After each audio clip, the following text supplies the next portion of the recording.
America के California राज्य में लगी भीषण आग में अब तक 25 लोगों की जान जा चुकी है, जिसमें ऑस्ट्रेलियाई टीवी अभिनेता रोरी साइक्स भी शामिल हैं।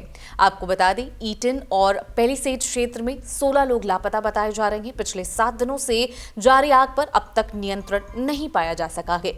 लॉस एंजलिस में रविवार को हवा की गति में कुछ कमी आई है, जिससे फायर फाइटर्स को आग पर काबू पाने में थोड़ी मदद मिली। हालांकि देर रात तक तेज हवाओं ने फिर से लौटने की चेतावनी जारी की गई, जिसके बाद लॉस एंजलिस के 2 जंगलों में आग बुझाने की कोशिश तेज कर दी गई। मीडिया रिपोर्ट बताती है कि रविवार तक लॉस एंजलिस में लगभग 38,629 एकड़ क्षेत्र जल चुका है, जो लगभग 60 वर्ग मील के बराबर है। ये क्षेत्र परिसर शहर से क्षेत्रफल से भी बड़ा है, क्योंकि परिसर करीब 40 वर्ग मील में फैला है। अब तक 12,300 से अधिक इमारतें जल चुकी हैं। इसी बीच कुछ ऐसी खबर सामने आ रही है, आग को बुझाने वाले फायर फाइटर्स ने लोगों के घरों को लूट लिया है। लॉस एंजलिस टाइम्स के अनुसार सोमवार को अभियोजकों ने पेलिसेड्स और ईटन जंगल के आग से प्रभावित इलाकों में लूटपाट करने के आरोपों में 9 लोगों पर मुकदमा दायर किया है। एक अन्य व्यक्ति पर पिछले सप्ताह के आग और तूफान के दौरान अजूसा पार्क में आग लगाने का आरोप लगाया गया। 3 पुरुषों के एक समूह पर मैंडेविले में एक घर से $2 लाख की संपत्ति चोरी करने का आरोप है, जबकि एक अन्य समूह पर ईटन आग के दौरान अल्टाडोना में एक घर की व्यक्तिगत संपत्ति, जिसमें एमी अवार्ड भी शामिल है, चुराने के आरोप है, जैसे कि LA काउंटी जिला अटॉर्नी नॉर्थन हॉचमैन ने कहा। नॉर्थन हॉचमैन ने कहा कि मैं स्पष्ट करता हूं, यदि आप इस त्रासदी का फायदा उठाकर आग के शिकारों पर शिकार करते हैं तो हम आपको ढूंढेंगे और पूरे कानून के तहत आप पर मुकदमा दायर करेंगे।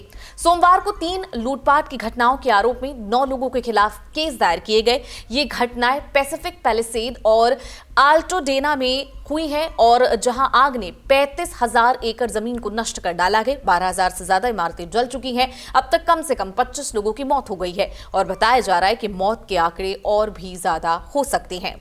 मैंडेविले कैनियन रोड पर एक रिंग कैमरे ने 3 लोगों को एक घर में घुसते हुए रिकॉर्ड भी किया है।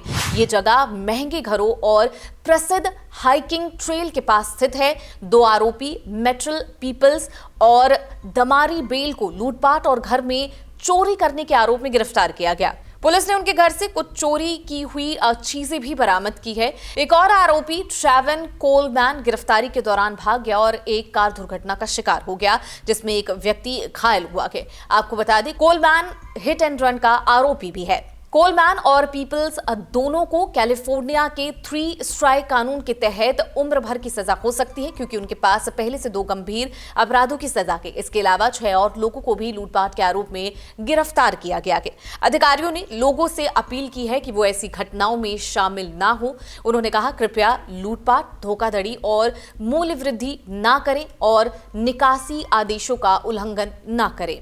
अधिकारियों ने एक वीडियो भी दिखाया, जिसमें अजूसा के पायनियर पार्क में गिरे एक पेड़ को जलते हुए देखा गया। हालांकि ये आग जंगल की आग से जुड़ी नहीं थी, लेकिन ये खतरनाक हवाओं के कारण फैल सकती थी। आपको बता दें, जॉस एस्कोबार को इस आग के लिए गिरफ्तार किया गया है। इसके अलावा अधिकारियों ने कहा है कि आग की हालिया घटनाओं के कारण अभी तक नहीं पता चल पाया, लेकिन मामले की जांच की जा रही है। कैलिफोर्निया के कानून के अनुसार जब कोई व्यक्ति आपातकाल या निकासी आदेश के तहत लूटपाट करता है तो उसे लूटपाट का दोषी माना जाता है। अब तक पुलिस और शेरिफ विभागों के करीब 60 लोगों को लूटपाट और कर्फ्यू उल्लंघन के आरोपों में गिरफ्तार किया गया है, और आने वाले दिनों में इन आरोपों में और वृद्धि हो सकती है। पुलिस ने यह भी कहा कि जैसे जैसे लोग अपने घरों में वापस लौटेंगे, लूटपाट की घटनाएं बढ़ सकती हैं। इन घटनाओं को रोकने के लिए अधिकारियों ने 400 नेशनल गार्ड सैनिकों को तैनात किया है और कई जगहों पर कर्फ्यू भी लगा दिया गया है।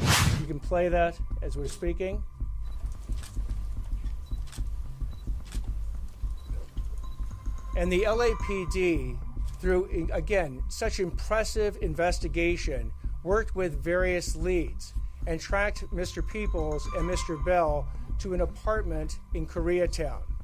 Surveillance was then conducted. मैं आपके साथ निहारिका श्रीवास्तव और आप देख रहे थे जनसत्ता। ऐसी तमाम रिपोर्ट देखने के लिए बने रहे जनसत्ता के साथ। नमस्कार।